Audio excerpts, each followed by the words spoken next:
హైదరాబాద్ లోక్సభ పార్లమెంటులో ఉన్న ఓటర్లందరికీ నా నమస్కారం. మనమందరూ బయటికి వెళ్ళాలి. 40 ఏండ్ల సంధి వీళ్ళ జులుము నడుస్తూనే ఉంది. ఇప్పుడు మనం బయటికి వెళ్ళాలి. ప్రతి ఒక్కళ్ళము ఓట్లు వేయాల్సిందే, గట్టిగా నిలబడాల్సిందే. ఇప్పటికీ కేవలం 9% ఓట్లు బయటకు వచ్చిండ్రు. గోషామాయిలైతే కేవలం 4 నుంచి 5% బయటకు వచ్చిండ్రు. బయటికి రండి, కదలు రండి. ఎండ కూడా లేదు. ఈ ఒక్క రోజులోనే మనం జీవితాలను మార్చుకునే రోజు ఈ దినం.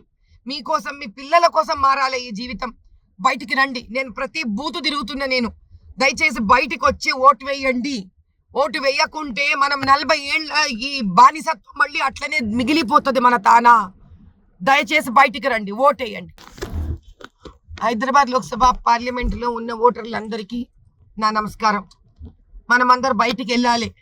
40 ఏండ్ల సంధి వీళ్ళ జులుము నడుస్తూనే ఉంది. ఇప్పుడు మనం బయటికి వెళ్ళాలి. ప్రతి ఒక్కళ్ళము ఓట్లు వేయాల్సిందే, గట్టిగా నిలబడాల్సిందే. ఇప్పటికీ కేవలం 9% ఓట్లు బయటకు వచ్చిండ్రు. గోషామాయిలైతే కేవలం 4 నుంచి 5% బయటకు వచ్చిండ్రు. బయటికి రండి, కదలు రండి. ఎండ కూడా లేదు. ఈ ఒక్క రోజులోనే మనం జీవితాలను మార్చుకునే రోజు ఈ దినం. మీకోసం, మీ పిల్లల కోసం మారాలి ఈ జీవితం. బయటికి రండి. నేను ప్రతి బూతు తిరుగుతున్నా. నేను దయచేసి బయటికి వచ్చి ఓటు వేయండి. ఓటు వేయకుంటే మనం 40 ఏళ్ళ ఈ బానిసత్వం మళ్ళీ అట్లనే మిగిలిపోతుంది మన తానా. దయచేసి బయటికి రండి, ఓటేయండి.